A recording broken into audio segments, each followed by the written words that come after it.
We got to practice drawing blood from a sheep. It was very weird. That poor sheep. He's probably like, I'm tapped out, guys. Like, stop drawing my blood. Was it husbandry? Is that what you said? Yeah, behavioral and wellness manager. Okay. You don't train husbands. The Aquariuses take care of the husbands. No. Had other jobs in my life, and you show up and people are just like, oh, I have to come to work. Yeah, you have days like that, and it can be really exhausting. Then I get in the water and I get to see Jimmy or sea turtle, or I get to feed the stingrays, and I'm like, okay, no, we get to do this. Look how cool this is.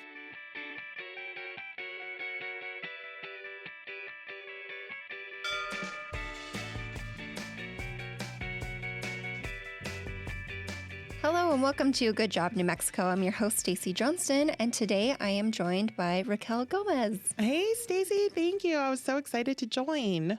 I'm excited to have you with me, and we had a really great conversation with Briana Santilli. We sure did. She is an aquarist at the Albuquerque Biopark Aquarium. And when I first saw aquarist, right? Is that how you say it? Yeah, we're like, oh, look, she's an Aquarius. That's her was sign. like, me too. No. Hello, and welcome I to love Good that Job people New put that Mexico. on their I'm your resume. host, For sure. Stacey We should all Johnston, do and that. today I am joined by Okay, now I guest know who host. to expect. I'm a coming in Cancer, here. so when you interview me, I am going to be quiet. Right. But she was wonderful, and she honestly opened my mind to sea otters and river otters. I honestly did not know until this conversation the difference, because I think on social media I'm so bombarded with the sea otter. Me too. In fact, when talking to her, all of my questions were for sea otters, and I felt kind of sad because I was like, oh, in my mind, it's just a sea otter, and the sea otters do all these cute things. But I learned to love river otters. One, because they're local and we can go see them at our local aquarium. And two, they're native to New Mexico and now living in the Rio Grande. And I'm excited to learn about that. Honestly, at the end of the day, they're all cute. They're all so cute. They have the little hands. I mean, everything about them is adorable. But also, learning about Bree's journey to becoming an aquarist and her journey living out of state and ending up in New Mexico, and her love for New Mexico and, the animals here. That was really exciting. And I'm excited to share that journey and all of the opportunities for folks who want to mirror that and are interested in sea animals and marine biology and that type of work. Absolutely. And if you're living outside of New Mexico and you're thinking about just coming here for a short stint, beware. You're going to fall in love with us too. And you're going to live here forever. You're going to stay here forever, and you're going to love chili, and we're going to ask you red or green, and you're going to know what that means. I've got a quick update on chili, because I always say, no chili for me. It's too spicy. I've been taking the advice, and I've been getting it on the side. And I am very excited to say I've been eating it. Have you found a favorite yet? I'm getting there. I've only done green. I haven't ventured into red yet. Stacey, that's a huge move forward. You've only been in New Mexico what are you, 25 years? Exactly 25. Yeah, right. I wish. No. But Raquel, before we move into our guests, I just want individuals to know a little bit more about you and your career journey. Yeah, absolutely. So I've been with the Department of Workforce Solutions for 6 years. And before that, I worked for the Healthcare Authority, previously known as HSD, for 10 years. And I knew, once I started there, that it was what I wanted to do. I wanted to be a public servant, and I wanted to help people, and I wanted to help people that are at their most vulnerable. It's important to be talking to and getting help from people that genuinely care. And that's been my passion with public service. Before that, I graduated from UNM, first generation college student. And when I came into the Department of Workforce Solutions, I started as the unemployment insurance tax supervisor. Within a year, there was an opportunity to start a new program as the TANF program manager. And TANF was what I was working with the HCA for 10 years. TANF is temporary assistance for needy families. It's cash assistance for families who have little to no income, to help them get them on their feet, pay rent, pay utilities. And I was so proud of that work, and really proud of the work that we do here at the Department of Workforce Solutions. And I got the opportunity to be the special project coordinator with the Office of the Secretary. And now I'm working in all sorts of programs and all sorts of things that are workforce related. I get to continue my work of helping people that need help and want to work and want to help themselves and help people get back on their feet. I love that you just like see the opportunity and you seize it and you just went for it. That's amazing. I've learned a whole lot. I'm really grateful to have the mentors that I have and to have worked and continue to be working with our cabinet secretary, our deputy secretaries, my colleagues. I just continue to learn so much, and I'm so grateful for having this opportunity and being here. Okay, we went on a little tangent there, but we really enjoyed our conversation with Bree, and we hope that you will too, learning all about what she does at the aquarium, the fun stuff, maybe some of the, there's a little ew part. Something I didn't A little preview. realize. There is a big ew part. And you'll know it when you hear it. Yeah. But without further ado, please enjoy Bree Santilli. Hi, Bree. Thanks for being with us today. And Raquel, thank you so much for being with us today as well. Thank you, Stacey. I'm excited to be here. This is my first time co-hosting, so I'm new to this too. Yeah. Makes me feel more comfortable. Yes. We want to know all things, but we're going to start way in the beginning and talk about Ohio. Is that where you're from? Yeah. Okay. And what was it like growing up in Ohio? It's the Midwest. I grew up in like a city, so it wasn't fully just cornfields like everybody assumes when you say Ohio. So it had a good mix. I grew up in the like Hall of Fame city, like right next to the Football Hall of Fame, big sports town. Did you go there a lot? My high school was pretty much attached to it. So really? Yeah, like our prom was at the Hall of Fame, actually. Oh my gosh, what? That sounds awesome. Oh, are you a big Ohio State fan? I am a Buckeye till the day I die. There you go. I just got my Buckeye sweatshirt for the whole football games that happened this last season. I got my husband the shoes, the Crocs. I mean, we had to go all out because our neighbors are Texas fans. So I was like, we're going to battle here. And we won. I was so excited. Yeah, national champions. Woo, woo. See, I'm not like a Lobos big time fan. I am a Lobo or a Buckeye fan, but You I are? am no. Oh, I am a Iowa Hawkeye fan, but let me tell you why.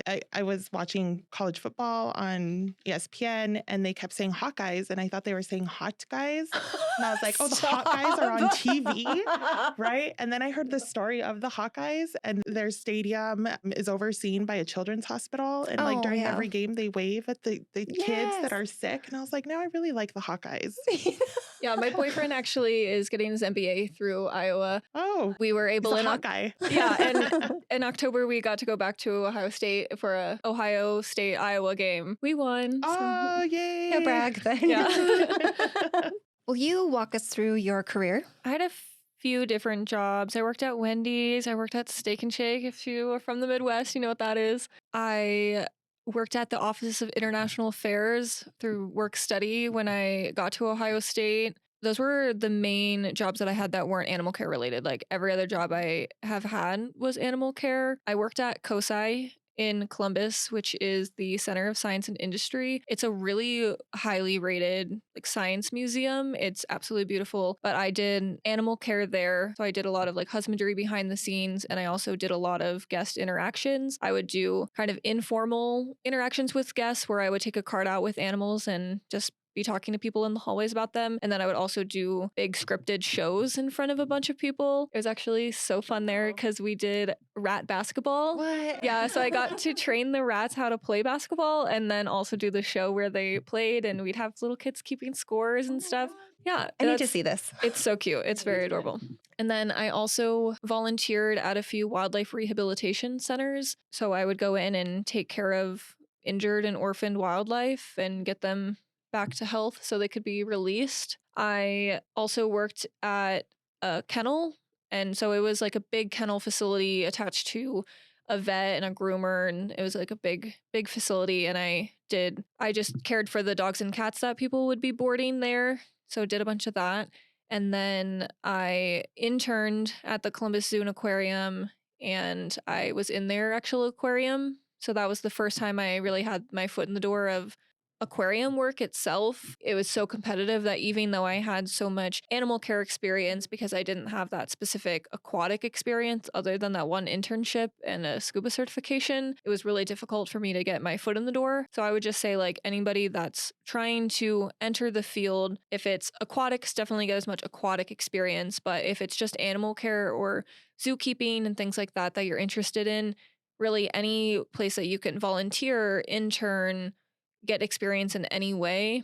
It might not seem relevant, but, you know, animal handling and looking at animal behavior, you're working with a lot of different temperaments of dogs and things like that. So it is all relevant, and you can definitely word it in a certain way during any interviews to really sell yourself in that experience. Okay, so Ohio. And then did you know from a small age that you loved animals? That was your favorite thing? Yeah, I don't know that I was necessarily a kid that was like, I want to be a vet when I get older, but I have a very specific day that I knew I wanted to do this. My family and I had taken a trip to Myrtle Beach, South Carolina, and we were at the Ripley's Aquarium there in Myrtle Beach, and we were standing there with my dad. This girl gets in the water. She's scuba gear, feeding all the fish, like there's stingrays swimming around her, and I was like, yep, that's what I want to do. I feel like you just painted the picture of Finding Dory, right? Yes. When they're like all at the aquarium and it's just like you hear Sigourney Weaver's like soothing voice and you're like, I want to work there the rest of my life. Yeah, it's a magical experience, I'd say. And did you go straight into scuba diving or like? No, it took a few years. So that was my, I believe, sophomore year of high school. So I had to finish that. And then I actually didn't get scuba certified until the end of my college career. And what does it take to get your scuba license? It depends on which agency you're going through. So I went through PADI. It was a series of online courses attached with pool work. So I would go, I think I had like 4 different pool classes where you go over skills and, taking your mask off underwater and everything like that. And then you have to do open water dives. A lot of people put those together, but I was graduating. I needed scuba experience and to be certified before I could apply for jobs. I was going to Puerto Rico, so I did my open water dives there and was able to work with an instructor. Do you scuba dive here? Do you go scuba diving like at the Blue Hole? I have only been to Blue Hole once when I was getting my dry suit certification, but I definitely don't just go recreationally. Oh, okay. I get quite a bit of diving at work, so I think I'm pretty set. That like no bottom freaks me out. That's why I wanted to know, like, what does it look like when you just go infinity down the Blue Hole? To the darkness. You can see the bottom. You can see the bottom? Yeah, it was pretty clear when I was there, actually. What? Okay, I've never been there, but when people talk about it, I'm like, it's just this infinite hole and it just goes forever and you can't tell where it's going. No. I've jumped in, but just like jumped in from like the little cliff where everybody jumps off from and then quickly swam to like safety. It's pretty cool because people dive there so often. They leave little toys and things around. So there was like little SpongeBob figurines and things like that throughout the things to look at while you're down there. What? These are all things I don't know. Okay, so what brought you to New Mexico? Well, I was graduating and applying everywhere and they hired me. So there wasn't really any, I knew nothing about Albuquerque, nothing about New Mexico. I had seen Breaking Bad. That was it. And so, they hired me and I was like, all right. But did you apply to more places or was it just New Mexico? I don't even know where all I applied at this point. It was like every application I could find I was filling out. So, I would have went anywhere. I was applying to random places like Iowa or Idaho, Kansas, all these random places. So. Because I'm sure there's a lot of people that want to do the same thing, but maybe there's not as many positions that are open for the individuals that want to go into this field. Did you experience that as well? Yeah, I did. I had quite a bit of experience and I still was having a hard time finding something. I would say that the field has gotten less competitive since COVID, but it was, I moved across the country for a temporary position through the city. That was my foot in the door. And so I definitely did experience that. And it's also interesting. A lot of these places, somebody gets a position and they stay in it for 20 years. So you really just have to sit and wait or do a bunch of internships, seasonal positions. That's why I'm really thankful now that the biopark has the Animal Care Excellence Program, which is a promotional program where you can get hired as a level 1 and then through different educational courses and on-the-job training, after I believe it's 6 years total, you can be an aquarist for it, which is what I am now. If you wanted to work alongside you or at the aquarium, where would you go to find your open positions? Yeah, if you go to the biopark's website, you can scroll down and there is a tab that says About the Biopark. If you click on that, it leads you to a page that has links for both our city positions and the positions that are through the staffing agency. Which are the temp positions that you were talking about. Yeah, and it also has volunteer positions on there as well. That's great. That's a great internal career ladder program. Yeah, you don't have to wait for those positions anymore to open up, which is really good because when I first started, we didn't have that. And there was definitely some heavy competition when a job opened up, a lot of people applying to the same position. So it's been really amazing to have that program. The classes that you were taking, was there anything that maybe you thought, is this where I want to go? Or was it like every class you were taking, it was just like, yep, I love this. I want to keep going in this same direction? There is like 90% overlap between a biology degree and a zoology degree. A lot of people will do that and do like pre-med, pre-vet, pre-anything. So it's a heavy science, biochemistry, physics, chemistry was the one that was getting me. We had some really hard chemistry, OChem type classes. That was the only thing that maybe wasn't my favorite, but definitely I knew that I wanted to do this, so it wasn't going to scare me away. And then I have a minor in human and animal interactions, and all of those classes were much more geared towards like animal related things, and those were definitely more interesting. Yeah. What did you do in those classes? Like, I picture you going and like actually interacting or Right. Like, has anybody seen the Jackie and Shadow eagle that just had like the eaglets? How are we interacting with these eagles via this webcam? I had one class that was like zoo science. So we went to the Columbus Zoo and the Cincinnati Zoo and zoos in the area and learned about that. Actually, we did have some classes because it was in the animal science, which is more like farm industry type classes. And so I was actually out like on farms sometimes. I remember we went to this chicken farm and I'm like the one person that hasn't lived on a farm my whole life in this class. And they pick up this like 30-pound chicken and just hand it to me. Oh no. I'm like, what? Okay, let me just hold it. And you like hold it upside down by their feet. So it's No. very odd. We got to practice drawing blood from a sheep. It was very weird. That poor sheep. He's probably like, I'm tapped out, guys. Like, stop drawing my blood. Can you describe your job for people that might not know everything that it entails? Yeah, there's so much to it. We are really jacks of all trades. Like, we are animal care, we are carpenters, we are divers, plumbers. We really do everything.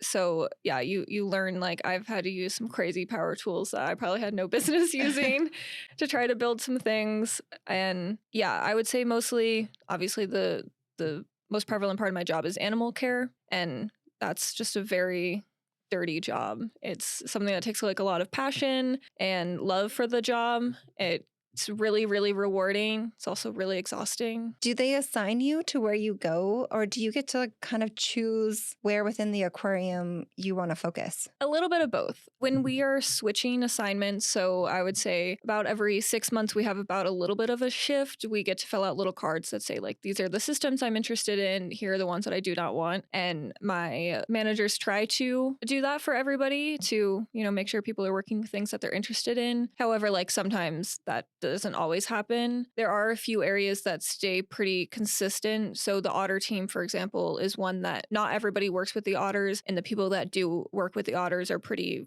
set in that. So that doesn't really change. That was something when I started I was very annoying about. I was just like, I'll clean your windows, I'll do your dishes, please let me sweep the floor, I really want to be in there. So that's one thing that really more about like how interested somebody is. And then we look at also their like skills as a trainer to make sure that they're really able to flourish in the area, because that one is one that takes kind of specific skills because it is so different than the rest of the aquarium. Yeah, it changes. We get variety, also get to choose a little bit. Do you have pet peeves for people that are coming through? Like, please don't tap on the glass. I have so many pet peeves when it comes to the window. Let's hear your top pet peeves. People lick the windows. Oh, Stop. That's so gross. So we do, that is not something that like maintenance takes care of. We do clean the windows on every single tank every single morning. And the amount of tongue marks on the glass can be a bit much sometimes, especially when we were like coming back from COVID. Please don't do that. I personally enjoy interacting with the guests when you're in the tank. We will find shark teeth, take them over to the window. We'll wave at guests. I'd say the biggest pet peeve is when people are pounding on the glass to try to get a diver's attention, just because it's affecting the animals in the tank. So anytime you're using flash, anytime you're hitting the windows, that's going to bother the animals. So I would say that's probably my biggest pet peeve. Just keep your hands and all of your body parts away from the windows. Gross. The licking. No. I'll be sure to tell my 5-year-old. Apparently he was just licking the glass at school. Oh. Yeah. Gross. Well, you can give them this speech about I the will. aquarium and I will. hopefully he won't do it again. Don't do it. Stop it. Ew. So with the otters, we have so many questions about the otters because they're so sweet. Raquel actually found a fact. We want to double check it. Okay, I heard earlier that otters have like little pockets, like little skin pockets that they put their rocks in. Is that true? I work with river otters. Okay. And they do not have any pockets. Oh, are there otters that have pockets? I think maybe sea otters, but I am not a sea otter expert, so I do not 100% know. River otters do not have any pockets. Oh, are they mammals? Yes. So they're not marsupials. Because I was thinking if they had pockets, I'm like, is that like a kangaroo pocket? But if they don't, then you have set me straight. Yeah, no, they're mammals. They are in the family Mustelidae. So they're basically little weasels. Are they predators? You know the movie Zootopia, they paint otters as predators and not prey, and they're kind of like seen as bad guys. They are. Yeah. Yeah, they are carnivores. They hunt their prey. They hunt fish. They will eat small crustaceans like crayfish. Occasionally, based on the food that's around them, fish is number one, but they will sometimes eat small birds, eggs if they can take them from a nest. Sometimes they'll eat like insects and things like that. It's a pretty wide variety, with fish being the number one staple in their diet, but varying based on resources in the area. Do they hold hands? That is a myth. Okay. Oh, no. Busted. That's a sea otter thing, and I do know that one because I did get to hear from someone who is kind of a sea otter expert when I attended the Otter Keeper workshop a few years ago, and she was saying that like very occasionally that happens, but not anywhere near how people explain it. Okay. So there's not a place like where you can put little holes and they put their hands and you can pet their hands or hold their hands. Yeah, not here. I've seen those videos, but yeah, we don't have any interaction between the otters and the guest, any tactile. Which is probably good because you think, I mean, just from the amount of Definitely licking safer. people are doing on the glass, you want to make sure that they're keeping in their space and they're not getting anything from humans that could affect their health, right? Yeah. Yeah, they actually were susceptible to COVID. And so that was one thing. They all got their COVID vaccines. Oh. You didn't have to put like their little masks on them. If someone can train Dixon to put a mask on, then good for them. But I don't know that I can do that. Okay, so what are their names? We have Mayhem, Chaos, and Dixon. Oh. And who's your favorite? Dixon. Aw, Little Mayhem. Dixon. Is he true to Chaos. his name? Yeah. Yeah, Mayhem and Chaos are both females, and then Dixon's our boy. Yeah, Dixon's probably more chaotic than both of them. Are there internship or volunteer opportunities? Because you know how like that, like what you do is just something that all kids probably at some point wanted to do. I want to work with animals. I want to be a marine biologist. How can people get introduced to the work that you do and really learn? Yeah, we don't currently have an internship program. I would say the biggest thing would be our temporary positions. So the biopark does staff people through a temporary agency. And that's something that it really only requires a high school diploma and not really experience required. At least for the aquarium, we're really looking for excitement and passion, and we can start to teach you those things and really give you an intro to what the job is like. And those are 2-year positions, and yeah, really just a foot in the door kind of position. That's the position I took when I got here. And That's a great opportunity. Mhm. And it sounds like it's built for mentorship right and left. And you're a mentor yourself. What do you love most about mentorship? well, it's interesting because I'd say my 2 favorite parts of my job are the training of the animals, but also training of the staff. And I think I just really enjoy watching people learn and them get it. And it's something that I'm so passionate about and I care so much about that I just really like getting somebody else excited. And yeah, watching them grow and learn, like I said, exactly with the same thing with the animals, seeing that connection and building and learning a behavior. It's really rewarding to me. And it sounds like it's really built in as part of your job. It's just like a natural thing that would happen within any of these positions, that a mentorship teaching element is a basic ground foundation for it. And I think some people might think, I don't have time to mentor someone or to teach them because they're so busy in their job. But what you just said of like seeing that light ignite in somebody else, and then you're facilitating someone else's career to go down a similar path. And I think that's huge, don't you? Oh, yeah, it's a motivator. So you've been doing this for 6 years and you've come a long way. What is the next step? Like, what is your next goal?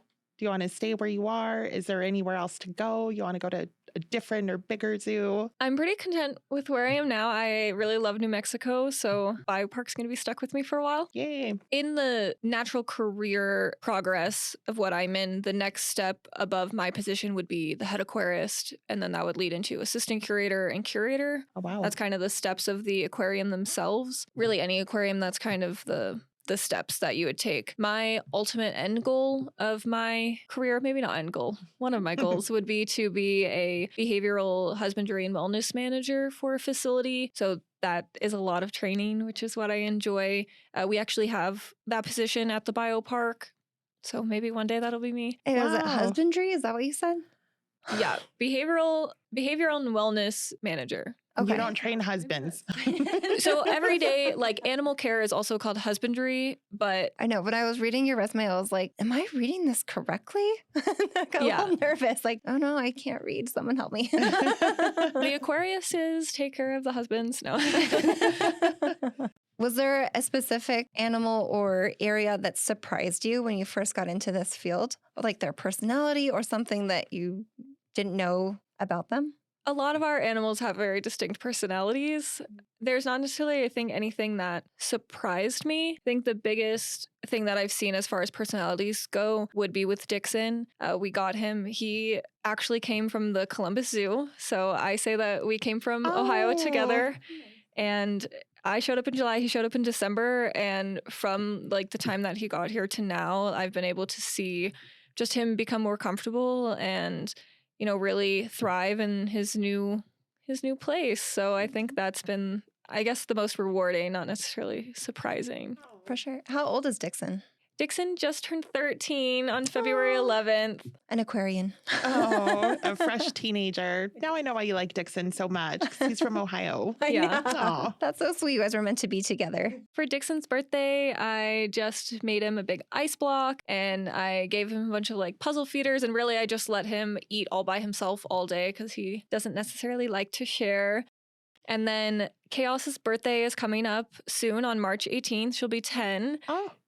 That date is estimated because they were caught in the wild. We actually had picked that day because it's Awkward Faces Day, which is very fitting for her. And really the thing with Chaos is like she's not the most food motivated animal. She really like, if her ideal day would be, I am just going to go sleep all day and do nothing. And so I think we're just going to give her like a ton of beds and just let her sleep. So if you don't Aw. see Chaos on her birthday, it is exactly what she wants. Is napping. Man, I don't know. That sounds like a good birthday too. Just leave For me real. alone to sleep all day, maybe a spa day. What's the day-to-day care look like? Are you interacting with them in their habitat, or is it just kind of observing them, making sure they're eating a specific diet, or what's the day-to-day look like? Yeah, for them, it's a little more rigid. So I'm not in there all day. So like every day I go in, we do a walkthrough of all of the tanks and all of the exhibits at the aquarium. And we take all the temperatures of the water. We observe all of the animals and do wellness checks. We also will check all of the life support systems. So any pumps, filtration, just make sure everything's running correctly. We also do a lot of food prep, so that's for the fish as well as the otters and everything in between. We have turtles and birds and things like that. For the otters, it's a little bit more rigid because we do have to clean the exhibit by a certain time. We have to enrich all of their areas by a certain time, clean everything by a certain time. All of the other habitats at the aquarium, we are kind of able to be more fluid with as long as it gets the one water change it needs a week or things like that. And I'm sure the otters are very appreciative of all of the care that you guys take for them because, man, that is so much work. And for all of the animals, like you've just got to be surrounded by a team that's just really passionate about everything that you do to take care of these living, breathing animals. Yeah, that is something that I'm so thankful for in this field, is just being around people that really want to be there. Like obviously I've had other jobs in my life and you show up and people are just like, oh, I have to come to work, where I think, yeah, you have days like that, and it can be really exhausting. But at the end of the day, it's always like, we get to do this. Look how cool this is. And even sometimes when I do catch myself complaining, sometimes like, oh my gosh, I have to dive today. This is going to take so long. I have all these things to do. Then I get in the water and I get to see Jimmy or sea turtle, or I get to feed the stingrays. And I'm like, okay, no, this was great. I can stop complaining now, even as I see the tongue prints on the window. No. You probably actively see a kid like licking it. You're like, I'll clean that later. just look Gross. away. Oh no. Okay, we're gonna do some rapid, not so rapid questions. What's your favorite fun fact about one of the species that you care for? I would say one of the most interesting things about the otters are that their just reproduction is super weird. They actually have delayed implantation, so they will mate around like May of one year, and then the egg won't implant until around December. And so then their like technical gestation period is about 60 days, but their whole cycle is quite longer than that. And they also experience pseudo-pregnancies. So hormonally, behaviorally, physically, everything will change and they will look and act and appear to be pregnant, and then there just are no babies. So that's something that's very interesting. That is I'd say interesting. about the otters. Yeah. Have any of your otters been pregnant or had a baby otter? We have experienced pseudo-pregnancies, but okay. we have not had any babies. So they can breed, like they're able to. Yeah, Dixon was brought to us through a recommendation by the Species Survival Program. That's something that AZA has, which is the Associations of Zoos and Aquariums. It's because although he was born in a zoo, he's never had pups, and both of the girls are wild caught. And so them having babies would be great for the genetic population of river otters in facilities. So hopeful, but nothing successful yet. What is your favorite go-to lunch? Oh, I would say every day at work, I eat a salad and I don't know, like either chicken or some type of thing. That's just what I normally eat. I mean, if my go-to, like what I would really want to be eating every day is chicken tenders and fries. Can't go wrong with that. Are there any misconceptions about your job? A lot of people that are just anti-zoo and aquarium in general, who I just see. feel that, animals should be out in the wild. However, what I would say to that is that we've destroyed the wild and there aren't really that many natural areas left. And so I would just say that the animals in these AZA accredited facilities are living extremely, extremely well.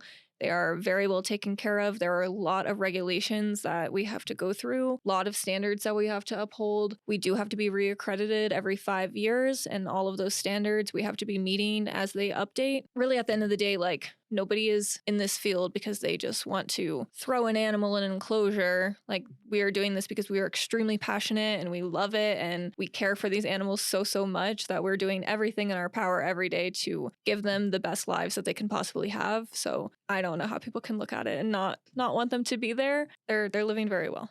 What is your biggest fear or phobia? Okay, this is gonna sound really weird. I really do not like mustard or pickles. Like, it really truly disgusts me to no end. And so that's really the biggest thing I'd say. Imagine mustard and pickles together, like in a burger. That's so cruel. It's my worst nightmare. I know, right? Barbecue season is rough. Describe your job using only emojis. A little wave emoji, shark fin. There's not a river otter, so I would begrudgingly use the sea otter. And I'll throw a little heart in there. Oh. Love it. And last question, red or green? Red. Did you know it was red from the beginning, or did you have to discover red? No, I always knew. That's awesome. Well, thank you so much for being here with us today. I really appreciate you taking the time. Yes, this is great. I learned so much. I love it. Oh my gosh. I think people are going to be like, I want to do that when I grow up. No, Or thank they you just- guys so much. You guys have to come by. Yeah, everyone's run down, see the aquarium. If you are in Albuquerque, make a trip of it if you're not, and come say hi. Yay. Bye. This has been a New Mexico Department of Workforce Solutions production. Our producer is Milo Koleski. This episode was engineered and mixed by John Sloan. Theme music is One Fine Day, courtesy of podcast.co. Follow the show on social media at GoodJobNM. For program funding, visit our website, dws.state.nm.us/funding. Bye.